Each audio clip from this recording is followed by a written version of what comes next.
175 vehicles 4 wheeler అయింది అనుకుందాం. అప్పుడు నాకేమవుతుంది 175 × 4 దీని వాల్యూ. ఒకవేళ ఈ 175 వెహికల్స్ 2 వీలర్స్ అయితే 175 × 2. ఓకే, సో 175 × 2 అంటే ఏమవుతుంది నాకు ఇది 350, ఇదేమో 700. ఓకే, సో ఇప్పుడు దీన్ని వేసేసుకొని ఇక్కడ 4 వీలర్ తీసుకున్నాం, 4 వీలర్ ఇక్కడ 2 వీలర్ అనుకుంటే, సో 4 వీలర్ అన్నప్పుడు 700, 2 వీలర్ అన్నప్పుడు 350. సో ఓవరాల్ నాకు ఎన్ని టైర్స్ ఉన్నాయంటే 520 టైర్స్. సో కాబట్టి 520 and 350 పోతే ఏమవుతుంది నాకు 170. అదేవిధంగా 520 and 700 పోతేనేమో 180. అంతేనా? సో 0 0 క్యాన్సిల్ అయిపోతేనేమో 17:18. ఇక్కడ కనుక్కోమన్నది ఏంది?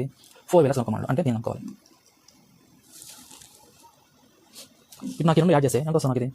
సో 28 35. సో ఇక 35 పార్ట్స్ వాల్యూ ఎంత ఇచ్చాడు వాడు? 175 వెహికల్స్ అన్నాడు. సో 175 వెహికల్స్ అంటే 35 5 175. సో కాబట్టి 4 వీలర్ అన్నాడు కాబట్టి దీని కూడా మనం ఎంత మల్టిపుల్ చేస్తామంటే 5. 17 5 నాకు ఏమవుతుందంటే 85. ఒకవేళ 2 వీలర్